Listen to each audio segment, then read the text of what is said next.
Welcome to the History of English podcast, a podcast about the history of the English language.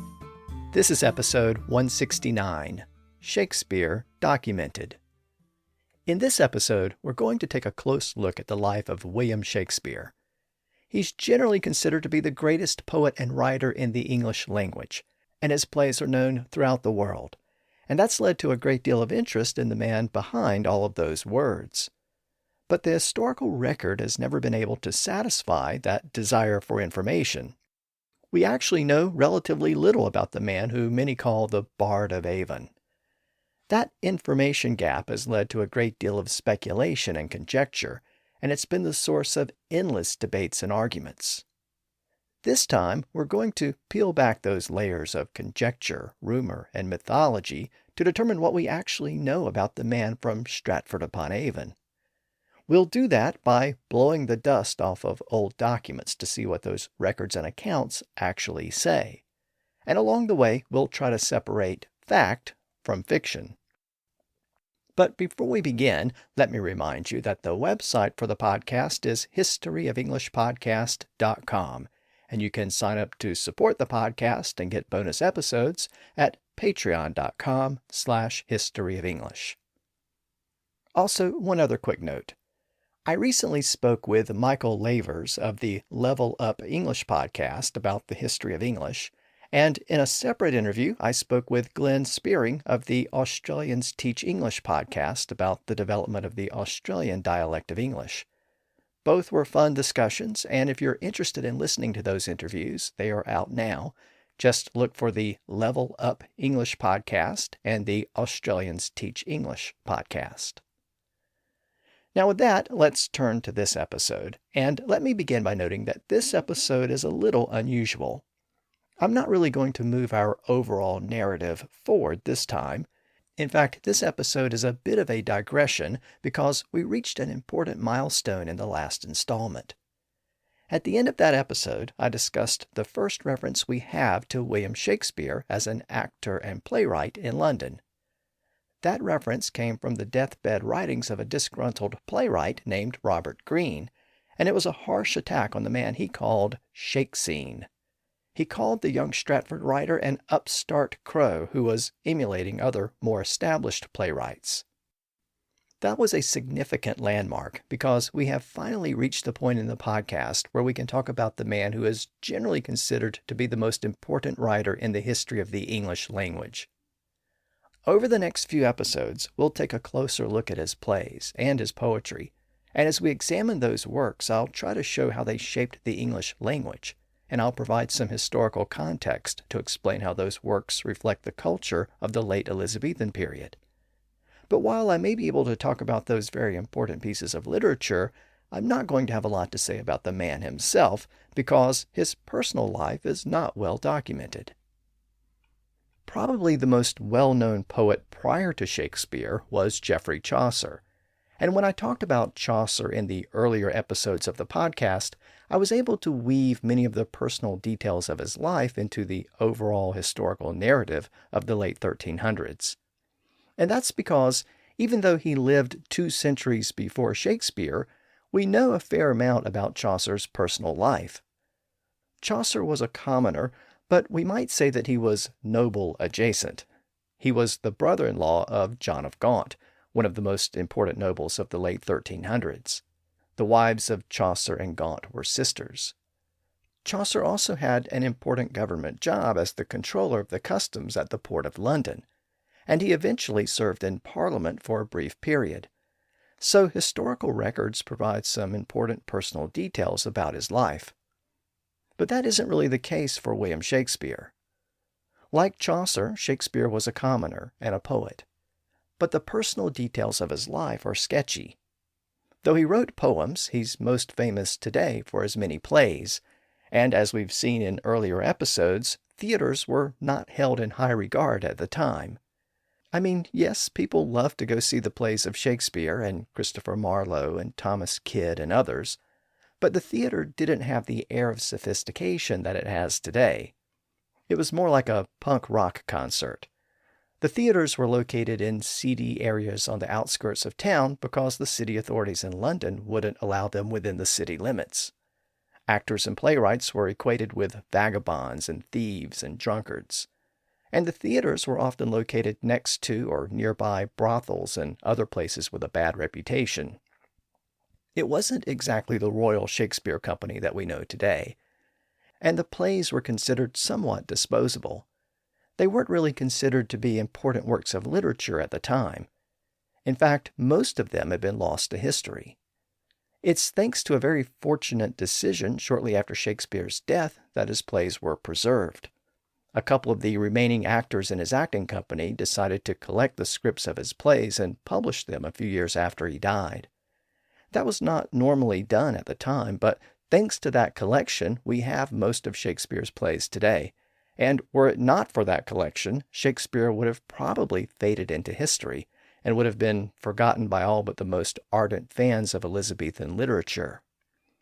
But of course, that didn't happen.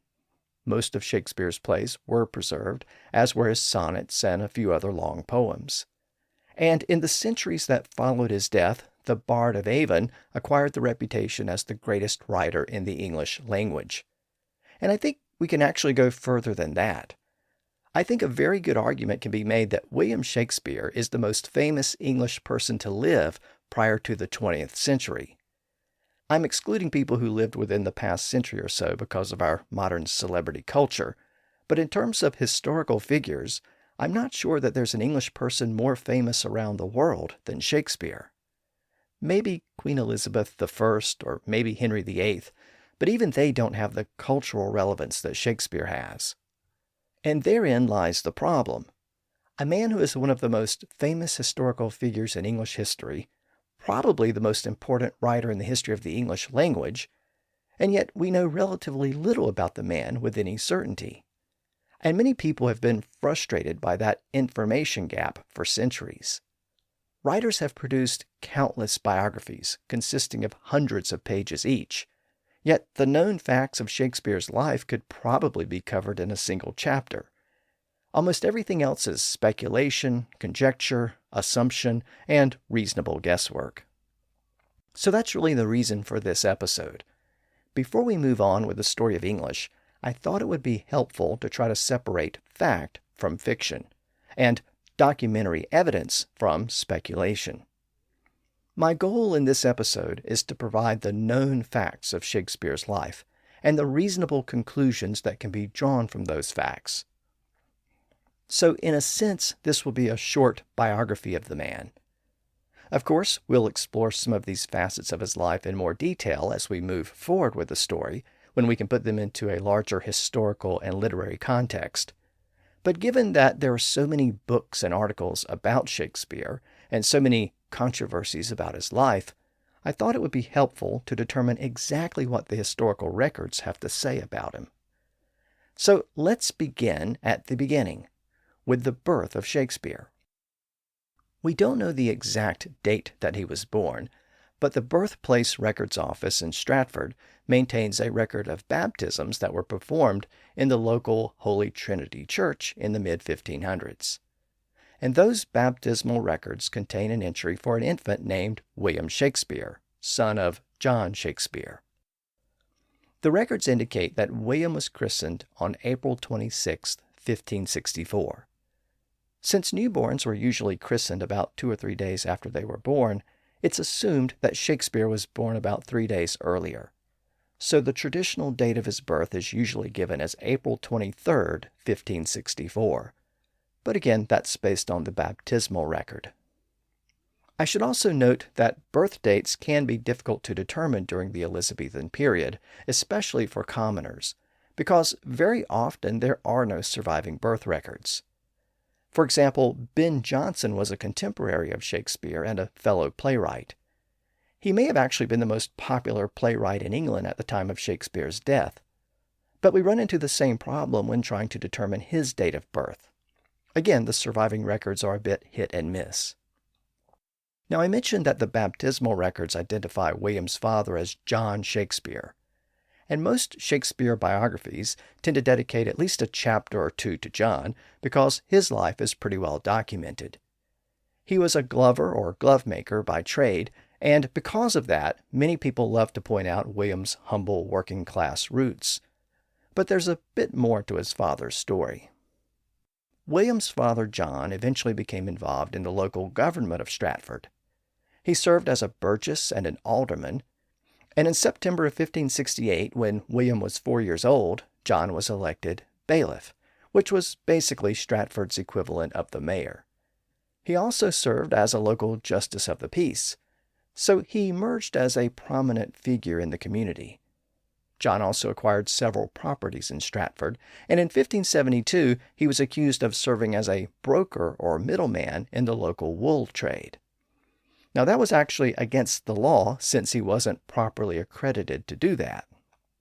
A short time later, the records show that he stopped attending the local council meetings, and in later years he apparently had some financial problems because he started to mortgage his properties and default on his debts. That's been the source of much speculation by later historians, but again, the records only reveal what happened. They don't reveal why.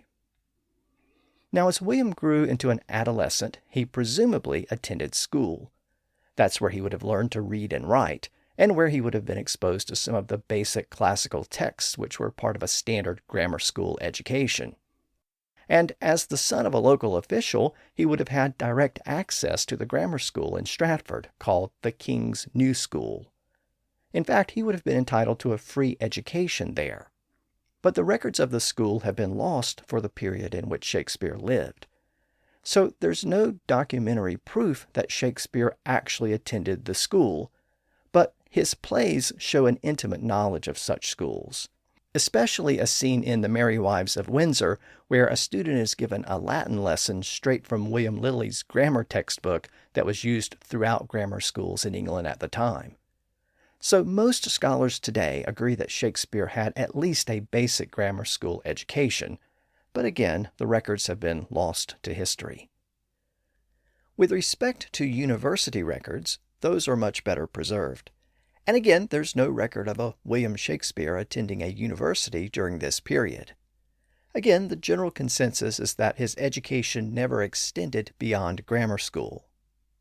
So we really don't have any mention of William in the public records from the time of his birth in 1564 until his marriage in 1582. He was 18 years old in that year, and the registry of the Bishop of Worcester shows that a marriage license was issued to William and his fiancée Anne Hathaway on November 27th. Now, the actual marriage license no longer exists, but we do have this entry in a clerk's register showing that the license was issued on that day. A separate marriage bond was issued the following day that also contains William and Anne's names.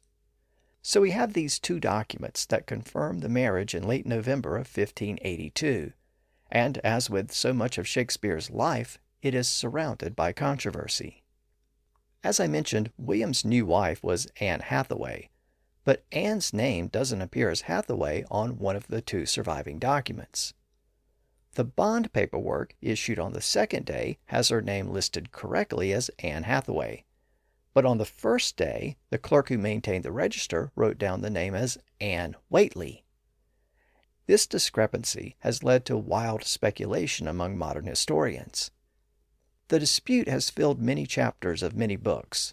Who was Anne Whately? What happened to her? Was Shakespeare engaged to two different women?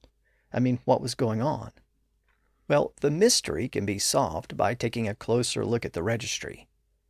It appears that the clerk who maintained the registry and wrote down the entries about the people who came to the office each day was very careless. The register contains several clerical errors, including the name Barber written down as Baker in one place, and the name Bradley written down as Darby in another place.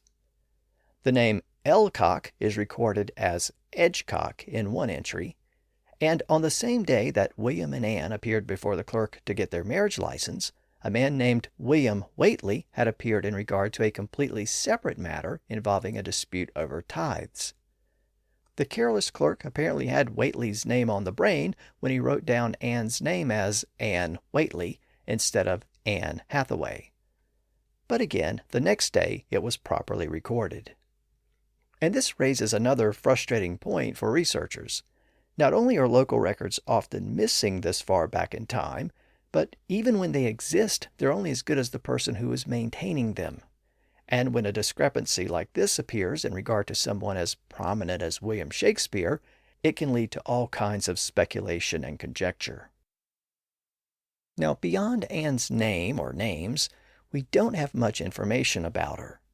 But when she died 40 years later, her gravestone contained an inscription that said she was 67 years old at the time of her death. So, based on that, a simple calculation reveals that she was 26 or 27 years old when she married William. So she would have been 8 or 9 years older than him. Of course, these surviving records don't tell us very much about William and Anne's relationship, but a slightly later record does shed some light on the timing of the marriage.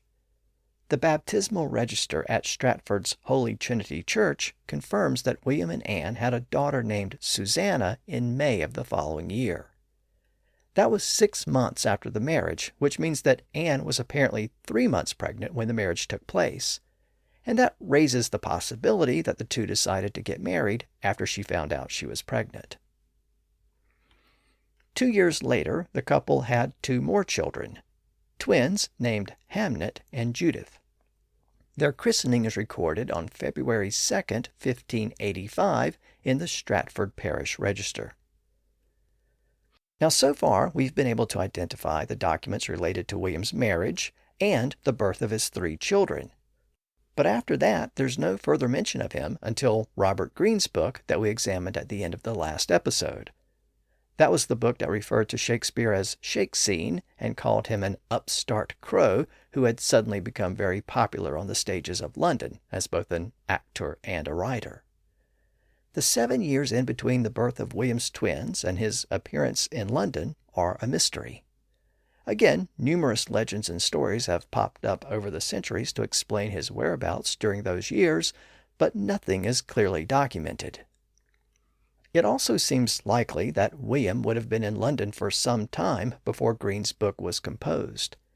It would have taken some time for him to rise within the ranks of a local acting company to become a full-fledged actor and playwright. And as we saw last time, Greene's book specifically references a line from Henry VI, Part 3. So some of Shakespeare's plays had already been composed by that point. Now this takes us to the most interesting part of William's life, his years as a playwright in London. Over the following 2 decades, the plays and sonnets that we associate with him today were composed and performed. Unfortunately, it's very difficult to pinpoint exactly when each play was written and the order in which they were composed. It may be tempting to think that there's some master registry of plays that were performed in the theaters around London during this period, but there isn't. All we have are scraps and pieces of information, and those scraps provide an incomplete picture. Nevertheless, Shakespeare scholars have been able to piece together a general chronology of the plays. Now, there isn't complete agreement about every play, but a general order can be discerned.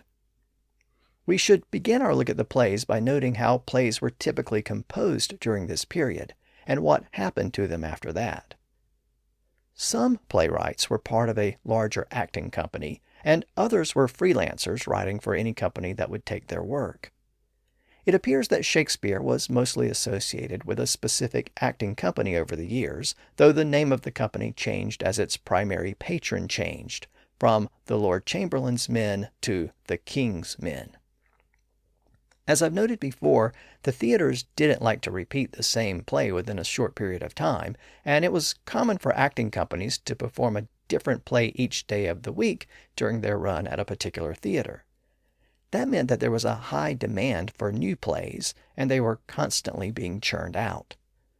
Sometimes the composition of the plays was a collaborative effort. Several writers would work together to produce a draft, and Shakespeare may have also worked with other writers on a few occasions. But for the most part, scholars think that he produced most of the plays by himself. Once a draft was completed, it was submitted to the acting company where any final revisions were made. From that point, the play belonged to the acting company, not the author. Writers rarely felt the need to retain a copy of the original draft, and virtually none of those initial drafts survive to this day. Again, that's true for all playwrights of this period, including Shakespeare. None of the early drafts of his plays in his own handwriting have ever been found. In fact, as we'll see, the only handwriting we have from him is 6 shaky signatures recorded late in his life. Now, initially, acting companies didn't see any need to publish their plays. The plays were strictly for public performance. But in the early 1590s, unauthorized versions started to appear. Plays became so popular that many people wanted a printed copy that they could read at their leisure. So some crafty entrepreneurs would go to watch a specific play and take notes as the actors performed their scenes. They might even work with one of the performers in the play to flesh out the dialogue. And then they would publish their unauthorized version of the play. There were no copyright laws at the time, so it wasn't against the law to publish those versions, but they were often of very poor quality.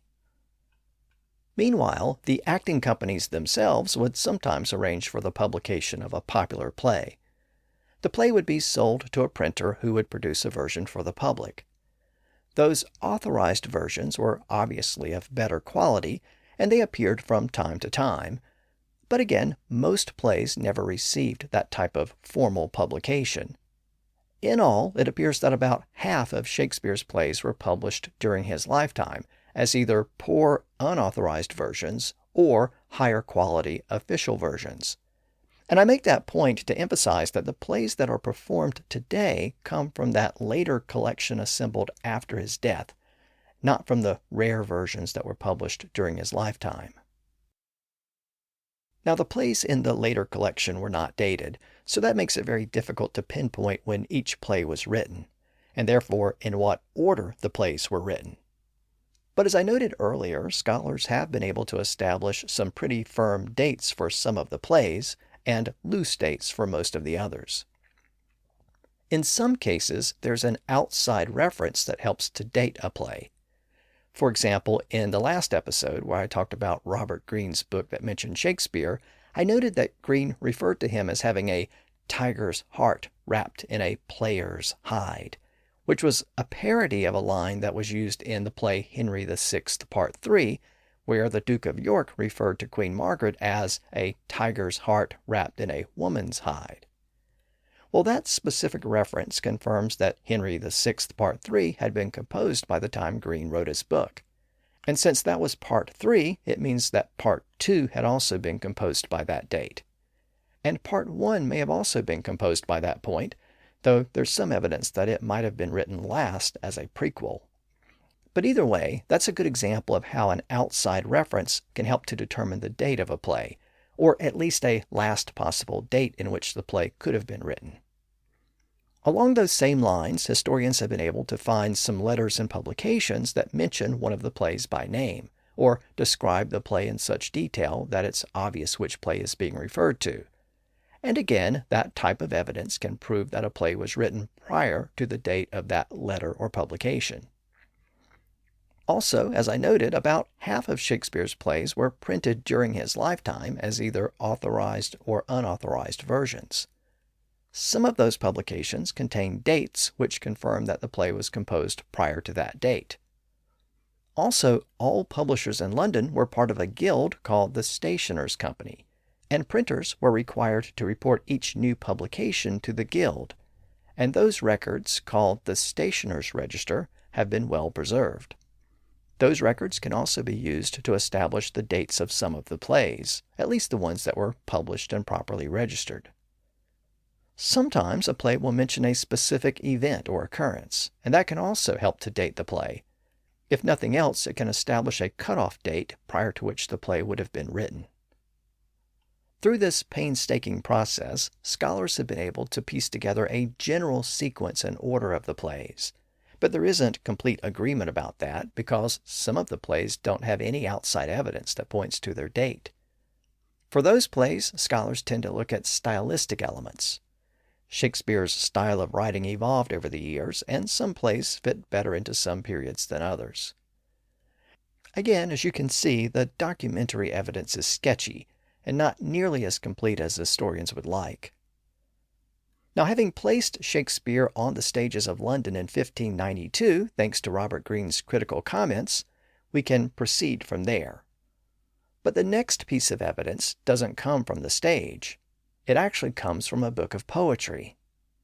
As it turns out, just when we have evidence of Shakespeare's plays being performed around London, there was an outbreak of the plague which closed all of the theaters.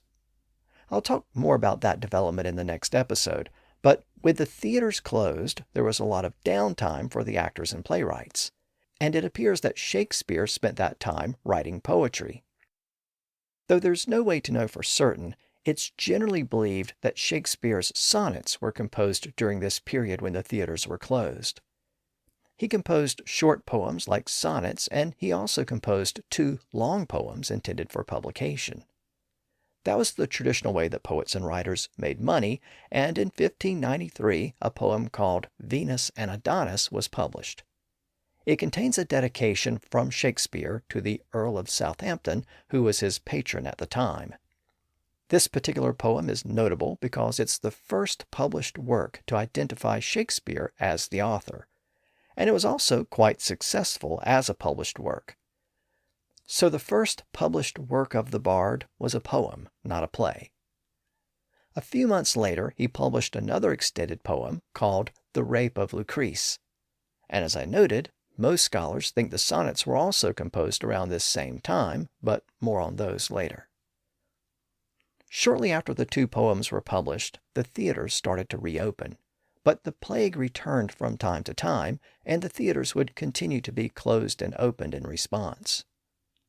During Christmas time of 1594, Shakespeare's acting company, the Lord Chamberlain's Men, performed at Queen Elizabeth's court. The surviving accounts of the Queen's Chamber specifically mentions William Shakespeare as one of the actors, and it's the first surviving record to show that he was part of a specific acting company. A little over a year later, Shakespeare received some tragic news. His young son, Hamnet, died in Stratford. He was 11 years old, and the Stratford burial register confirms his death on August 11th of 1596. The cause of death is unknown, but he died during another outbreak of the plague, so that may have been the cause. A few weeks later, in the final weeks of 1596, Shakespeare pops up again in the public records as part of a legal dispute. His name appears in the records of London's Public Record Office. He was one of 4 people named in a legal document called a writ of attachment.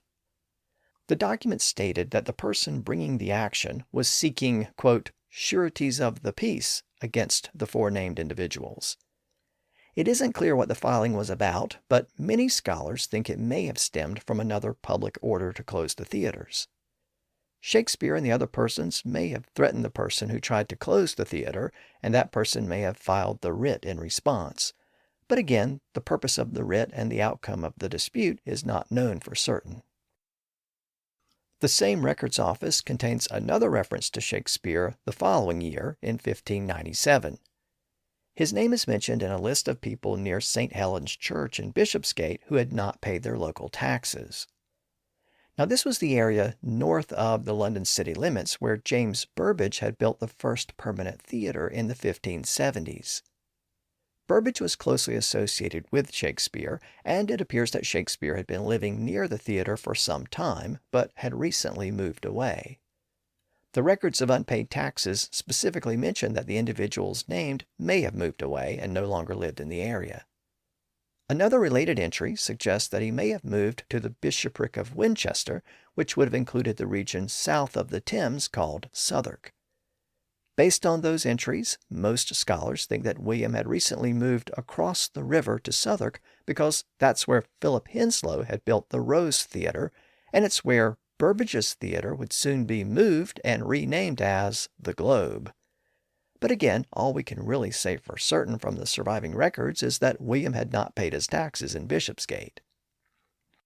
Another piece of evidence that William had moved across the river has to do with his financial success and prosperity during this period. Around the same time that he failed to pay his taxes in Bishopsgate, we have some other evidence that indicates he was making a lot of money, so his failure to pay taxes wasn't apparently due to a lack of funds. The evidence that Shakespeare was becoming a wealthy man is reflected in deeds recorded back in Stratford at the Birthplace Trust Records Office and in the Public Records Office. Those deeds show that William purchased the second largest house in the town in May of 1597. That's the same time that he didn't pay his taxes in Bishopsgate. The new Stratford house was known as the New Place, and William owned it until his death. So again, we have more evidence that he was moving up in the world. This is also confirmed by a surviving letter written to Shakespeare in October of the following year. The letter was from a Stratford acquaintance named Richard Quinney. In the letter, Quinney asked to borrow some money from William. The letter is preserved in the Birthplace Trust Records Office in Stratford, and it's the only surviving letter addressed to Shakespeare. It apparently survives because it was never delivered, but from the letter we can discern that people thought William was a man of some wealth by that point in 1598. That same year, a copy of Shakespeare's play called Love's Labour's Lost was published. Now, other plays by him had been published prior to that point, but none of them identify the author. What makes the publication of Love's Labour's Lost so notable is that it includes Shakespeare's name as the author on the title page, and it's the first one to do so. Remember that some of Shakespeare's poems had been published with his name, but not any plays, in part because plays belonged to the acting company, not the writer. But apparently, Shakespeare had become so well known as a writer by this point that the publication of Love's Labour's Lost included his name. A short time later, several more of his plays, Richard II, Richard III, and Henry IV Part I, were all published under his name. In this same year, 1598, another book appeared which is very important to Shakespeare scholars. It was a book called Pilatus Tamia, Wit's Treasury. The author was a Cambridge and Oxford graduate named Francis Mears, who apparently traveled in the literary circles of London. We're led to believe that he knew many of the prominent writers at the time. In one chapter of the book, he compared the writers of his day to those of the classical era. And in his discussion, he specifically talked about William Shakespeare. He praised Shakespeare as one of several writers who had enriched the English language. He then wrote, quote, "As Plautus and Seneca are accounted the best for comedy and tragedy among the Latins, so Shakespeare among the English is the most excellent in both kinds for the stage. For comedy, witness his Gentleman of Verona, his Errors, his Love's Labour's Lost, his Love's Labour's Won, his Midsummer Night's Dream, and his Merchant of Venice. For tragedy, his Richard II, Richard III, Henry IV, King John, Titus Andronicus, and his Romeo and Juliet." End quote.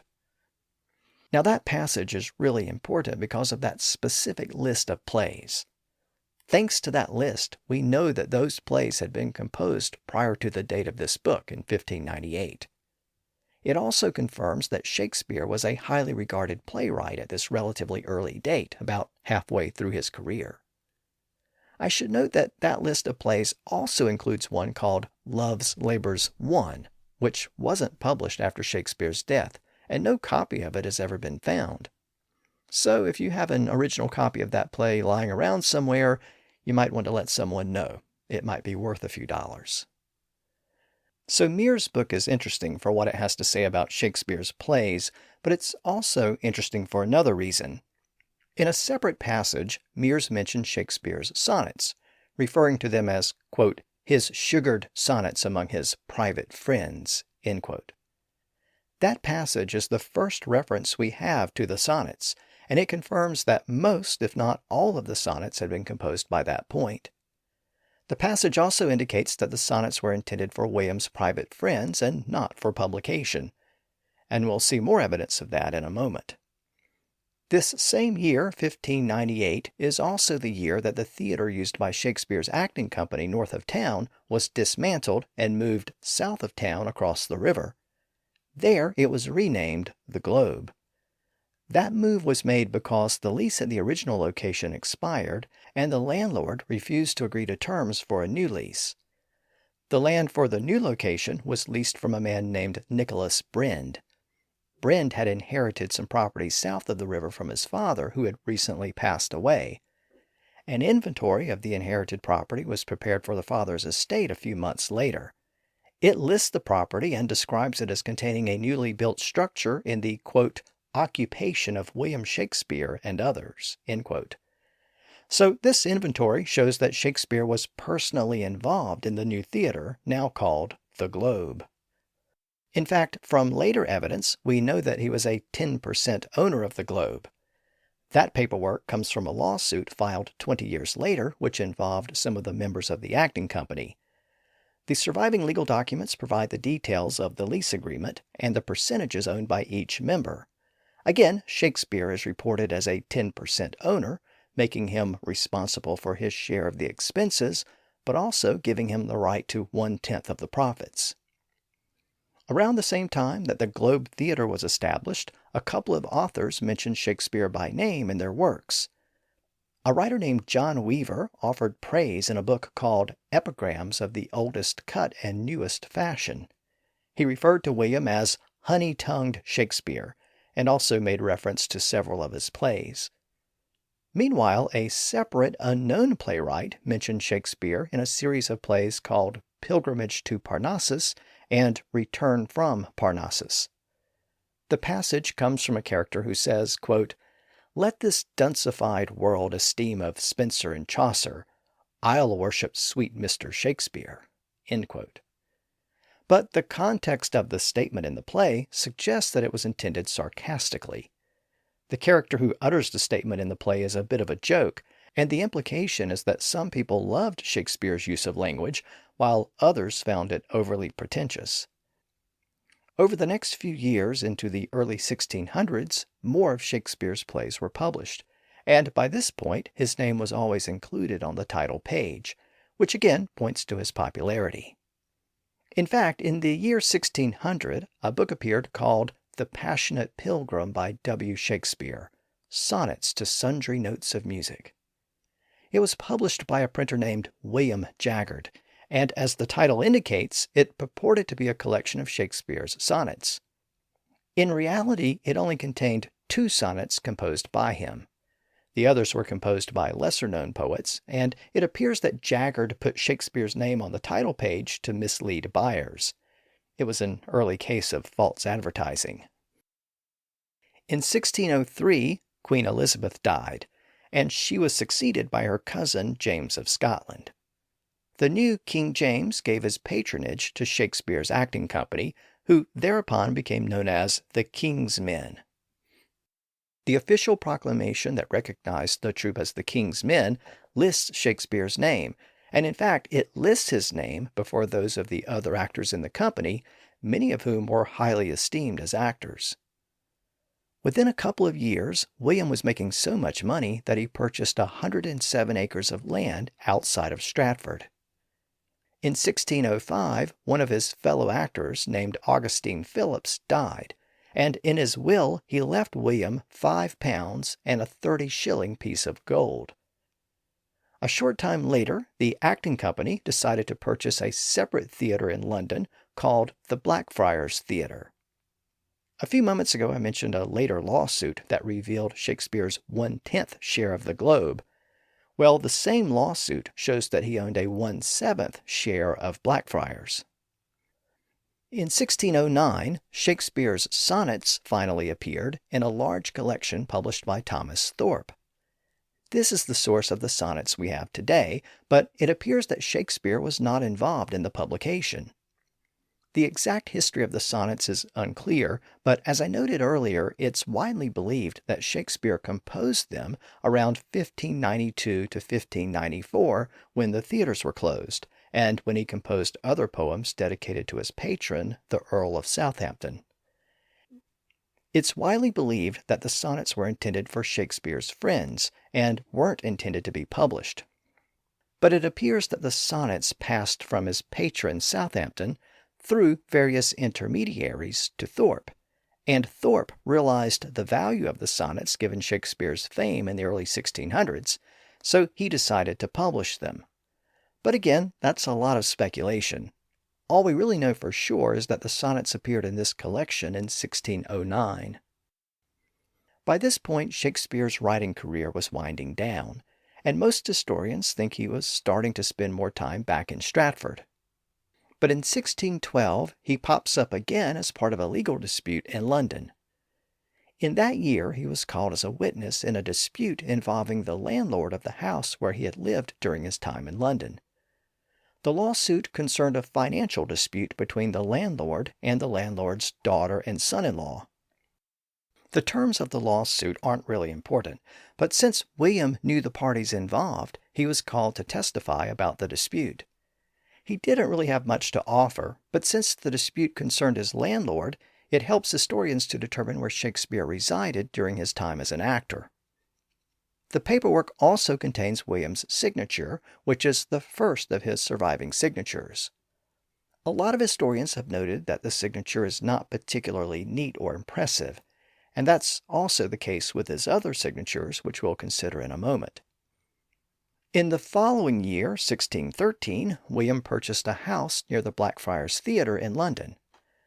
The surviving paperwork contains two more of his signatures. Again, both of them very shaky and not particularly attractive. We don't know why he purchased the property because his writing career was almost over by that point, and it seems that he spent the remaining years in Stratford. Most modern scholars think the Blackfriars house in London was simply an investment and that William didn't actually live there. But again, all we have are the purchase documents. 3 years later, in 1616, William was apparently living in Stratford and in very poor health, and given his condition, he prepared his last will and testament. The will is dated March 25, 1616.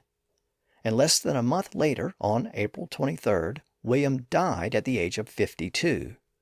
Fortunately, his last will survives, and it's the most personal document we have from him. As with most matters involving Shakespeare, his last will is the source of many disputes. In the document, he left some money to his daughter Judith, subject to certain conditions. He left his clothing to his sister, and since William owned the house where his sister resided, he gave her the right to live in the house for the rest of her life. He left some money to his nephews and included a few specific bequests to some other acquaintances. The only thing he left to his wife Anne was his second-best bed and related furniture. That was it, and that provision has elicited a lot of commentary and conjecture over the years since she received nothing else in the will. William left his remaining property, both the land holdings and his remaining personal effects, to his daughter Susanna. It appears that the will was actually drafted by William's personal lawyer, Francis Collins. Much of the standard language of the will matches the language contained in other wills prepared by Collins. So the document is not in Shakespeare's handwriting, but it does contain his signature on each of its 3 pages. So that gives us 3 more signatures to examine, and just like the other 3 I mentioned earlier, these signatures are rough and shaky. Now the will was clearly revised at some point.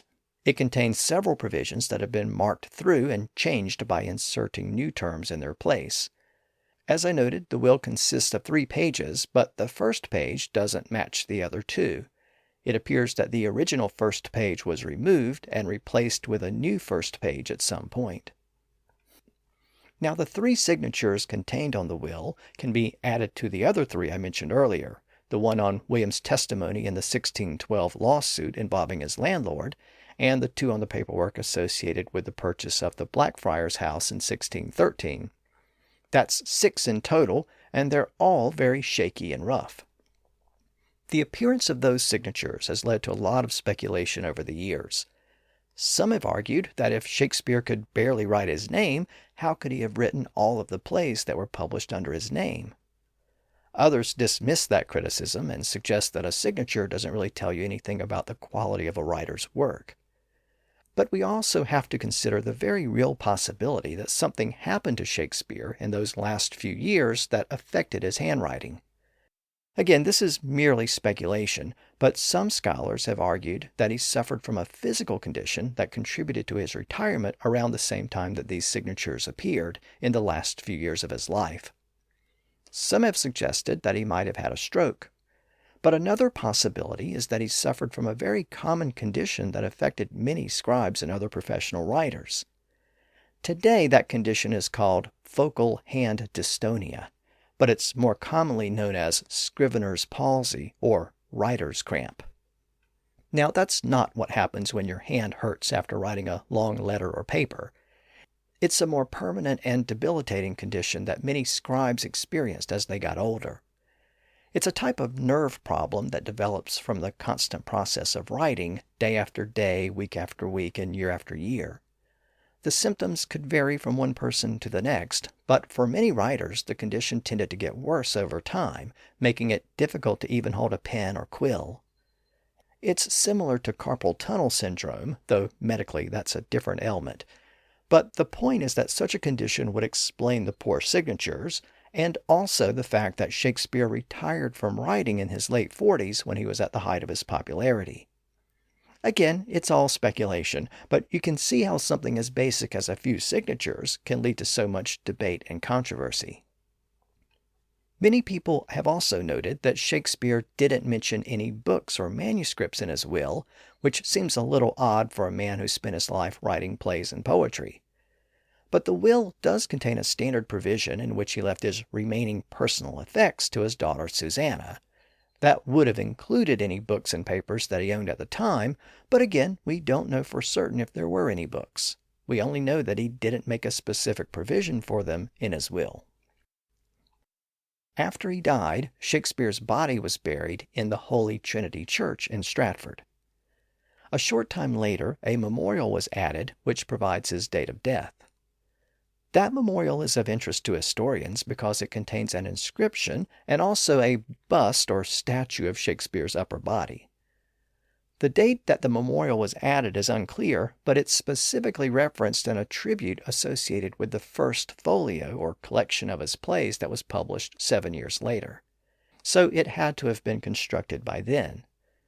That means that the memorial was placed in the church while Shakespeare's wife and children were still living, and presumably they would have approved of the inscription and the statue. The inscription reads, quote, "Stay, passenger, why goest thou by so fast? Read if thou canst, whom envious death hath placed within this monument Shakespeare, with whom quick nature died, whose name doth deck his tomb, far more than cost, since all that he hath writ leaves living art but page to serve his wit." End quote. Now, I mentioned that inscription because it specifically commemorates Shakespeare's life as a writer, not merely as an actor. And the statue or bust of Shakespeare that was placed above it shows him sitting at a desk writing. And that indicates that he was remembered immediately after his death as an important writer. The bust or statue that appears above the inscription is also interesting because it's the first visual representation we have of Shakespeare. There are no known portraits of him during his lifetime. Everything we have today comes from after his death, which has led to speculation about their accuracy and whether they even reflect what he actually looked like. This particular bust depicts him as an older, round-faced, balding man.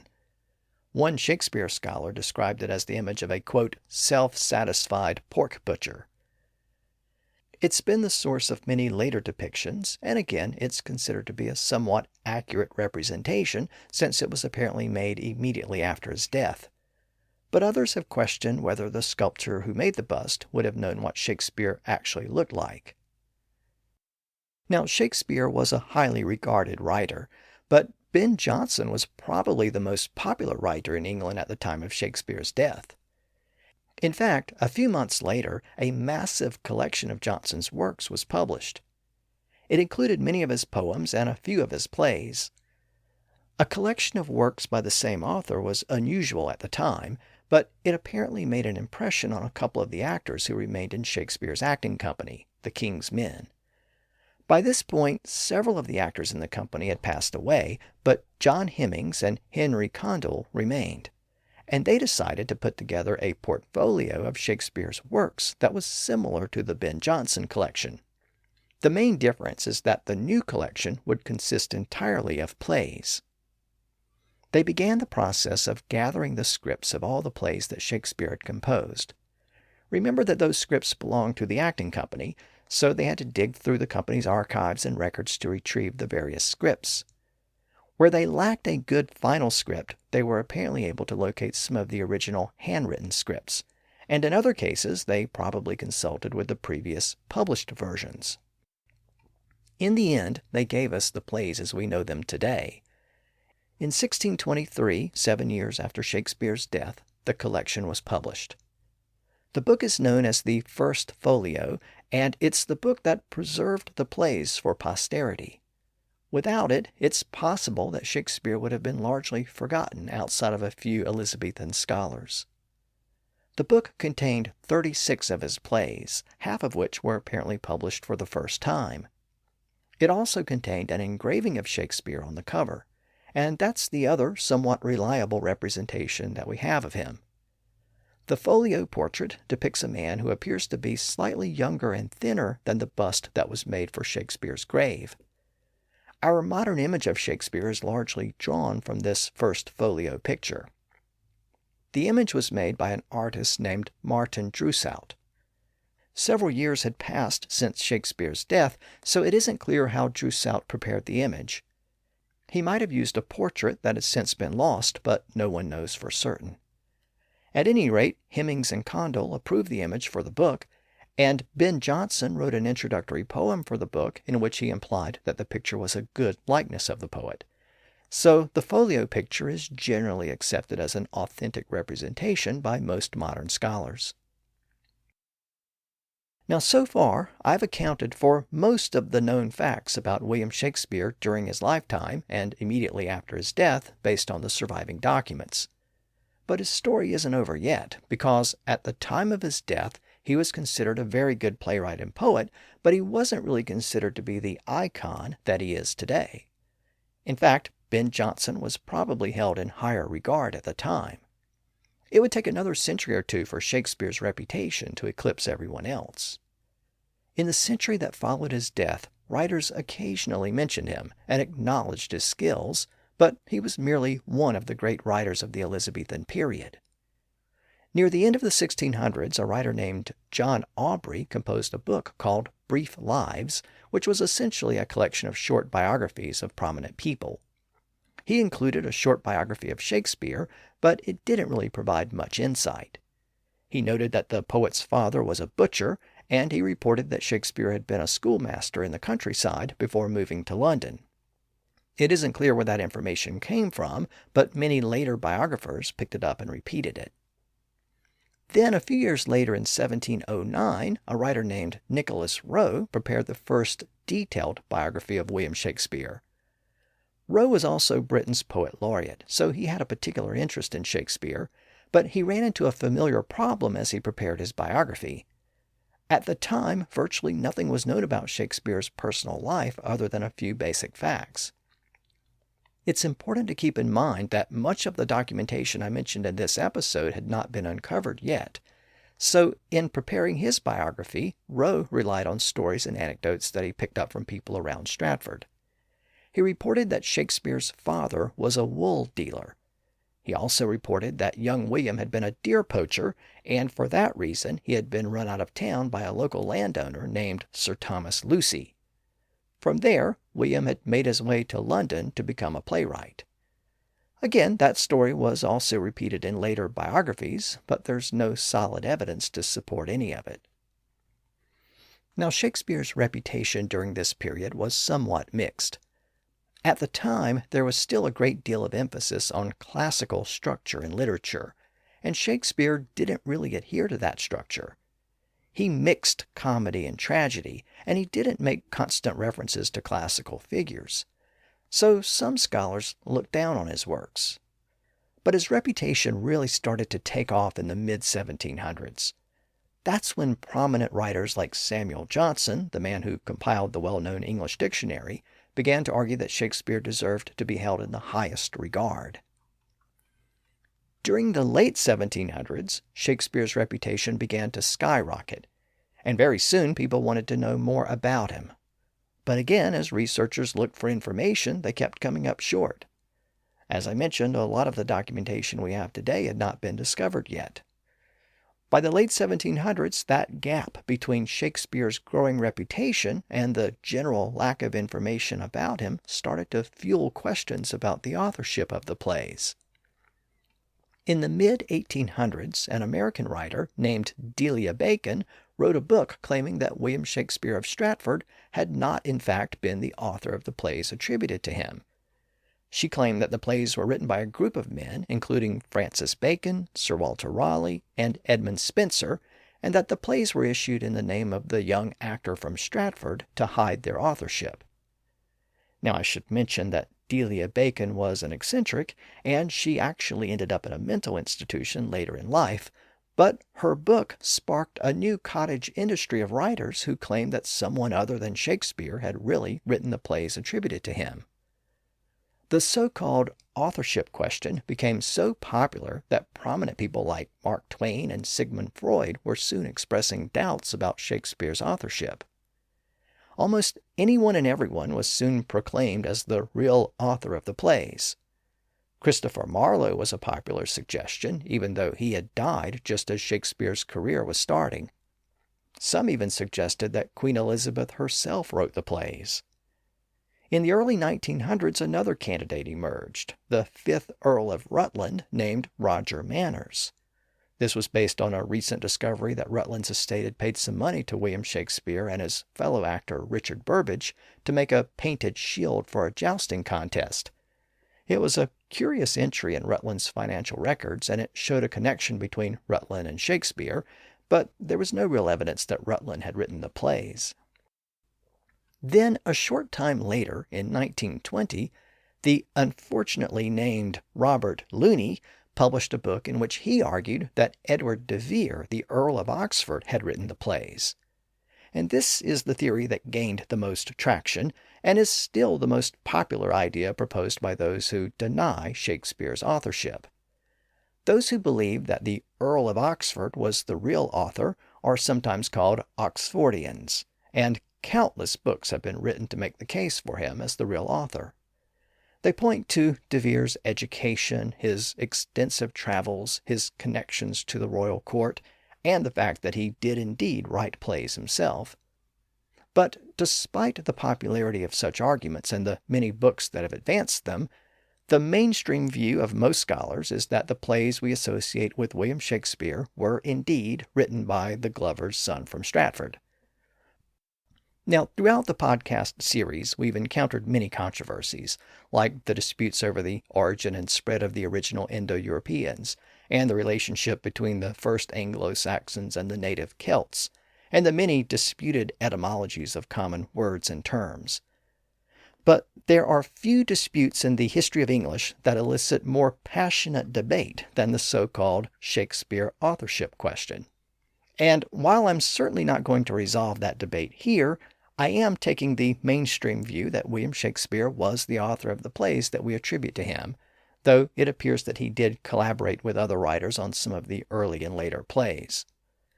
If you happen to be an Oxfordian, and I know that some of you are based on the emails I've received, it doesn't really change the arc of the story going forward, because what really matters is the way the plays impacted the English language. And that isn't really debatable at all. Now, having given you an overview of Shakespeare's life in this episode, I'm not really going to focus on those personal details in future episodes. Instead, the focus will be on the actual plays and poetry, and the way they impacted the English language. So next time, we'll pick up the story where we left off last time, with events in England in 1592 as plague arrived in London, and the theaters were shut down. We'll see how writers like Shakespeare responded to those developments by turning their attention away from drama and back to poetry. And as always, we'll explore how those developments shaped the English language. Now, one last note before I conclude. As always, I used several sources in preparing this episode, and I try to include specific references to source material in the transcripts, so check those out if you're interested in that information. But I wanted to make a specific note of one particular source that was especially helpful in putting this episode together, and that's a book by Ian Wilson called Shakespeare, the Evidence. So, with that acknowledgement, let me conclude as always by saying, thanks for listening to the History of English podcast.